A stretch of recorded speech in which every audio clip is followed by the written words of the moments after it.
ஆண்டவரும் இரட்சகருமாகிய இயேசு கிறிஸ்துவின் விலையேறப்பெற்ற நாமத்தினாலே உங்கள் யாவருக்கும் என் அன்பின் ஸ்தோத்திரத்தை இந்த காலைவேளையில் உங்களுக்கு தெரியப்படுத்துகிறேன். ரோமருக்கு எழுதின நிருபம் 6ஆம் அதிகாரம் 16வது வசனம். மரணத்துக்கு ஏதுவான பாவத்துக்கானாலும் நீதிக்கு ஏதுவான கீழ்ப்படிதலுக்கானாலும் எதற்கு கீழ்ப்படியும்படி உங்களை அடிமைகளாக ஒப்பு கொடுக்கிறீர்களோ அதற்கே கீழ்ப்படுகிற அடிமைகளாய் இருக்கிறீர்கள் என்று அறியீர்களா என்று சொல்லி அப்போஸ்தலனாகிய பவுல் சொல்லுகிறதை நாம் பார்க்கிறோம். கிறிஸ்துவுக்குள் அன்பான தேவனுடைய பிள்ளைகளே, இந்த உலகத்தில் வாழ்ந்து கொண்டிருக்கிற தேவனுடைய பிள்ளைகள், அதாவது ரட்சிக்கப்பட்டவர்கள், நாட்கள் இவர்களுடைய சிந்தனை அல்லது அவர்களுடைய நினைப்பு என்னவென்றால், தாங்கள் கிருபைக்கு கீழ்ப்படிந்தால் தேவனுடைய கிருபை தங்களோடு கூட இருப்பதனாலே பாதுகாப்போடு கூட பாவம் செய்யலாம் என்று நினைக்கிற விசுவாசிகளை அப்போஸ்தலனாகிய பவுல் மிகவும் பயபக்தியோடு கூட அவர் எச்சரிக்கிறார். ஒரு விசுவாசி தன்னை பாவம் செய்ய ஒப்பு கொடுத்தால் அவன் உண்மையில் பாவத்திற்கு அவன் அடிமையாகிறான். முடிவிலே மரணத்தை அவன் சந்திக்கிறான். இங்கு சொல்லப்படுகிற மரணம் என்பது கர்த்தருடைய சன்னிதானத்திலிருந்து அவனை முற்றிலுமாக நீக்கி ஒரு நித்திய அழிவாகிய தண்டனைக்கு அவன் உள்ளாகிறான். இது நித்திய ஜீவனுக்கு எதிர்மறையான காரியமாய் காணப்படுகிறது. இந்த காலை பொழுதிலே நாமே சற்று சோதித்து பார்ப்போமாக. நம் ஒவ்வொருவரும் நம்முடைய வாழ்க்கையில நாம் யாரை குறித்து அடிக்கடி நாம் சிந்திக்கிறோம், எதை குறித்து அதிகமாக கவலைப்படுகிறோம்? இன்னும் சொல்ல போனால் அதிகாலை விடிந்ததும் நம்முடைய வாழ்க்கையானது எதை நோக்கி மிக வாஞ்சியோடு கூட நாம் ஒவ்வொரு படிகளையும் நாம் எடுத்து வைக்கிறோம்.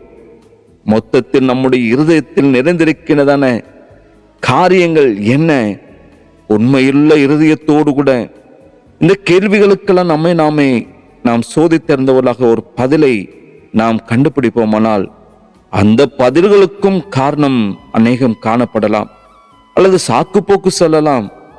ஆனால் நம்முடைய பதிலானது அது உண்மையான பதிலாக காணப்படுகிறதா அல்லது பொய்யானதா என்பதை நம்முடைய ஆழ்மனது நமக்கு நிச்சயம் உணர்த்தி காண்பிக்கும்.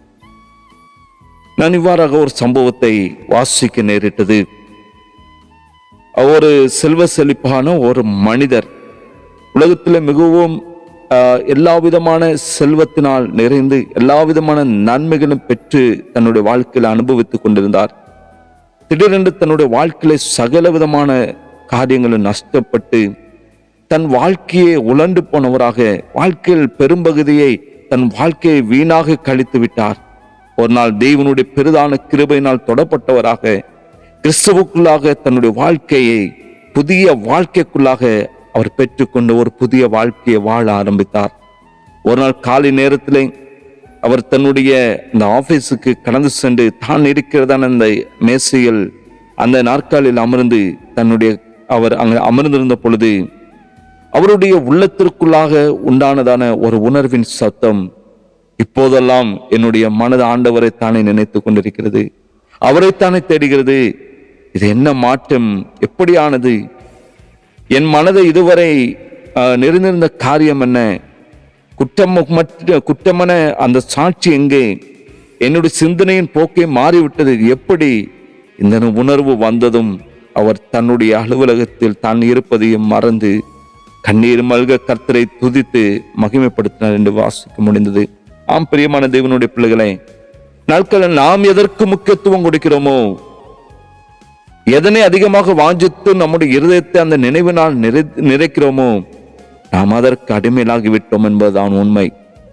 போதை வஸ்துக்களுக்கும் குடிப்பழக்கத்துக்கும் சரீர இச்சைக்கும் அடிமையானவனுடைய நிலைமையும் இப்படிப்பட்டதான் காணப்படுகிறது. இப்பொழுது அவன் நினைத்தாலும் அவனால் அதை விட முடியவில்லை.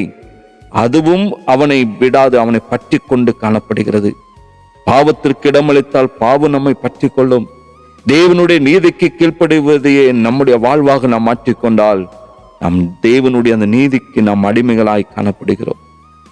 முந்தியது நம்மை அழிவுக்குள்ளாக நடத்தும், பிந்தியது நம்மை நித்திய ஜீவனுக்குள்ளாக நடத்தும்.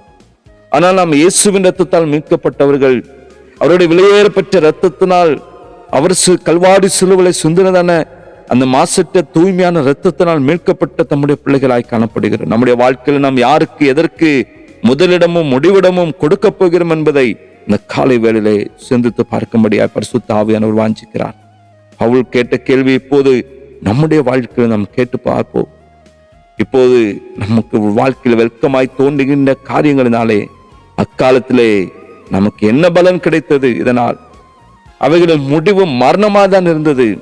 இன்று நாம் யாருக்கு எதற்கு அடிமைகளாய் காணப்படுகிறோம் என்று சொல்லி இந்த காலை வேளையிலே சற்று நிதானித்து நாம் சிந்தித்து பார்ப்போம்.